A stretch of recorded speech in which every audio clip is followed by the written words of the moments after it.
13h, 14h. Europe 1, 13h. Avec Céline Giraud sur Europe 1 et à 13h19, Céline, c'est le moment d'accueillir vos deux chroniqueurs du jour pour décrypter l'actualité. Le directeur adjoint de la rédaction au Journal du Dimanche, Raphaël Steinville, et l'avocat J. William Goldnadel.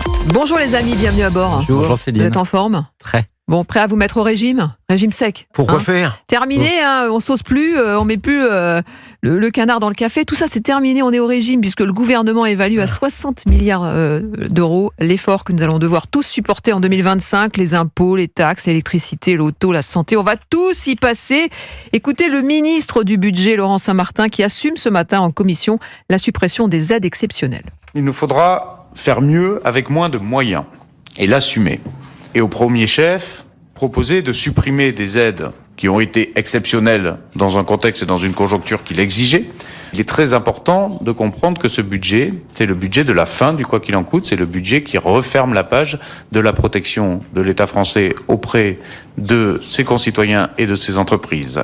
Voilà, c'est la fin du quoi qu'il en coûte, dit Laurent Saint-Martin. On a tous un peu la gueule de bois aujourd'hui, Gilles William. Bilan catastrophique du Mozart de la finance ?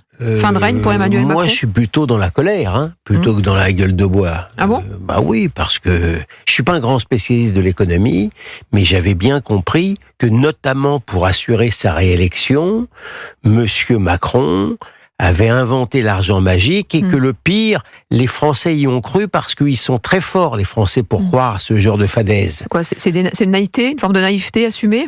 Non, c'est une éducation. C'est une éducation à l'acceptation de l'impôt, à l'acceptation de l'assistanat. Oui, des chèques aussi, le chèque énergie. Oui, non, mais je vous dis, non, mais je dis pas le contraire. Non, mais il y a quand même, pardon, de considérer que celui qui a la tête des choses est plus responsable qu'un peuple, sans doute, qui se laisse aller à la naïveté ou à la facilité. Mais l'ensemble, pour répondre définitivement à votre question, me plonge dans une colère froide, d'autant plus que celui qui vous parle n'aime pas payer l'impôt.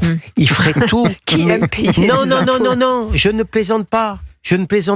Je ferai tout. Je paye l'impôt parce que je suis obligé de payer l'impôt, mais j'aimerais beaucoup payer l'impôt en pensant que l'impôt est utile. Ça m'embête de payer l'impôt pour les assister, ça m'embête de payer l'impôt pour l'AME, ça m'embête de payer l'impôt alors que j'ai l'impression que ça ne sert de rien. Voilà pourquoi je suis encoléré. Colère ou gueule de bois pour vous, Raphaël Steinville ? Les deux, j'ai envie de dire, mais là où c'est, pour prolonger ce que disait Gilles William, ce qui est scandaleux, c'est que dans la manière dont on nous a présenté les choses depuis plusieurs années, on a l'impression que finalement la crise du Covid, puis la crise énergétique liée à l'invasion de l'Ukraine par la Russie, étaient les grands responsables qui avaient conduit à cette espèce de naufrage auquel nous assistons aujourd'hui. La vérité, c'est que depuis le début du quinquennat du premier quinquennat d'Emmanuel Macron, les dépenses publiques n'ont cessé de gonfler. Et donc la trajectoire de la France, elle était mal engagée à défaut de réformes structurelles. C'est-à-dire que quand Édouard Philippe, qui se faisait fort de rétablir nos finances, continue encore aujourd'hui à assumer un bilan plutôt positif, c'est faux. Le déficit en 2018 et 2019 de la France n'avait jamais été aussi important avant que les crises sanitaires et internationales ne viennent compliquer encore davantage la chose. Alors évidemment, ça démange tout le monde et ça fait beaucoup réagir les oppositions. On va écouter Éric Coquerel, le député LFI qui est aussi président de la commission des finances à l'Assemblée nationale et qui juge que ce budget est profondément inégalitaire.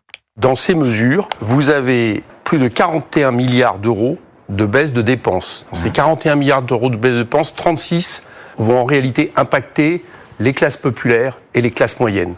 Parce que quand vous avez moins de services publics, quand vous avez moins de protection sociale, vous impactez plus la vie de ceux qui ne peuvent pas se payer ces services dans le privé. Vous avez 3 milliards d'impôts qui va impacter la moitié des Français, c'est-à-dire via l'augmentation de l'électricité. Donc, c'est un budget qui non seulement va désarmer l'État, mais qui est absolument inégalitaire. Voilà, selon Éric Coquerel, 36 milliards donc vont impacter les classes populaires et les classes moyennes. On a Christine qui nous appelle au 01 80 20 39 21. Bonjour Christine.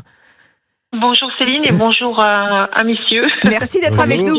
Vous nous écoutez dans le Nord et vous vouliez réagir sur ce... Est-ce que c'est un réveil difficile pour vous aujourd'hui ? C'est pas un réveil difficile parce que je n'ai jamais cru à Monsieur Macron ni aux diverses personnes qui se sont succédées autour de lui. Moi, ce que je déplore, c'est qu'aujourd'hui, on parle de ce déficit, mais demain, Aujourd'hui, on n'a plus d'économie en France. Je vais dire, il n'y a plus de demande. Moi, je suis dans le transport. Vous êtes artisan taxi, c'est ça? Voilà, c'est ça. Je suis à -20, -25. Dans plein d'autres domaines, c'est comme ça. Donc ça veut dire qu'ils ont fait un budget cette année sur des prévisions à 1,1, je pense. Enfin, c'était comme ça en septembre. Mais ça va jamais, on va jamais y arriver. Il n'y a rien qui va en France. Les entreprises n'ont pas de travail, il n'y a pas de demande. On va droit dans le mur. L'activité est au ralenti pour vous? L'activité est au ralenti? C'est plus que du ralenti, là. C'est le coup de frein total. On va droit dans le mur. Mais ils ne bougent pas, ils ne font rien. Donc l'année prochaine, on paiera encore plus. Comment est-ce que vous expliquez ça? Comment est-ce que vous expliquez ça, Christine? C'est une mauvaise gestion, tout simplement, tant qu'on n'arrêtera pas d'aider certaines personnes et de ne pas les mettre au travail, de ne pas faire des heures. Moi, je sais pas, je fais peut-être 70 heures par semaine, j'en meurs pas. Faut mettre les gens au travail, c'est tout. Arrêter de payer les gens à rien faire. Mais les gens ne se déplacent plus comme avant parce que vous dites mon activité est au ralenti. Oui, écoutez, moi je travaille beaucoup avec les sociétés, avec les assistants. Les sociétés, elles font des économies, elles savent gérer, donc elles font attention. Donc le taxi, on fait des visioconférences, on va plus en réunion, on prend plus le taxi. Et puis les assistances, les gens roulent moins, ils ont moins de problèmes, moins d'accidents, etc. Donc on en subit les conséquences. Merci beaucoup, Christine. Pour les gens. Mais c'est intéressant effectivement cette photographie vue du Nord pour Christine qui donc est artisan taxi sur cette activité économique au ralenti.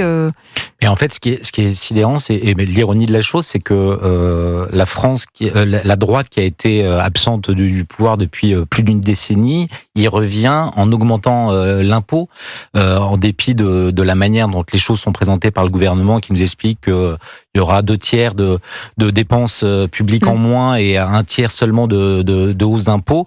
La vérité a été révélée par le Haut Conseil aux finances publiques, qui explique que c'est l'inverse.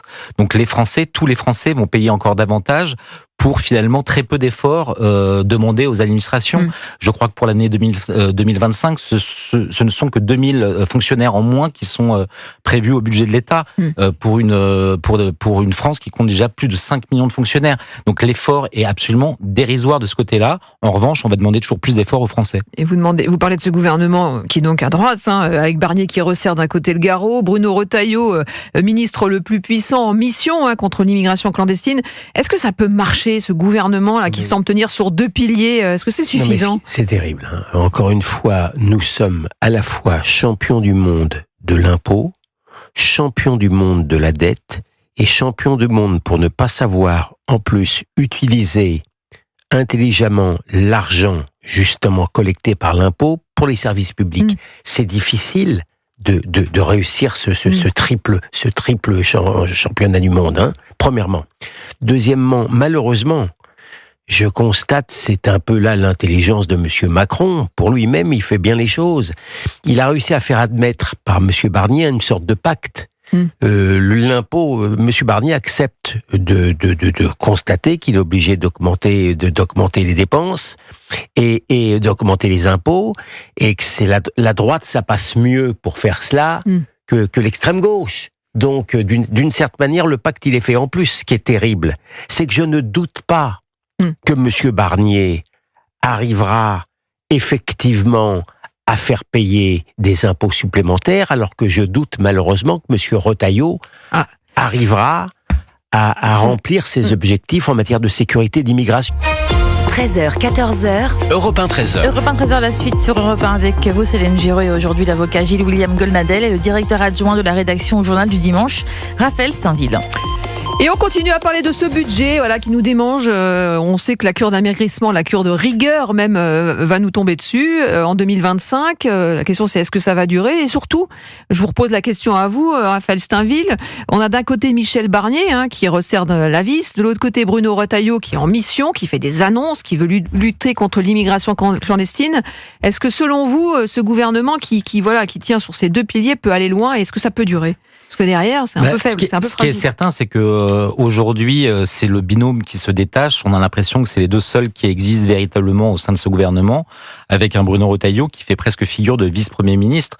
Alors c'est vrai que il s'était préparé en 2017 à peut-être devenir le premier ministre de François Fillon, ce qui explique qu'il qu'il a une vision large et qui va au-delà du simple périmètre de son ministre de l'Intérieur.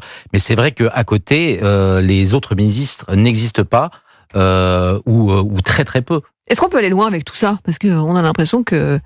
En fait, je pense que l'un et l'autre savent que les marges de manœuvre sont extrêmement étroites et qu'ils sont aujourd'hui sous surveillance de l'Assemblée nationale et qu'à courte ou moyenne échéance, ils sont sous la menace d'une motion de censure, ce qui tétanise certains, démultiplie les forces d'un Bruno Retailleau qui essaye de profiter du temps dont il a à disposition pour faire avancer les choses et en tout cas poser dans le débat des vrais sujets. Mais est-ce que ça aura une efficacité? Est-ce qu'on en restera pas seulement à des vocalises? C'est toute la question.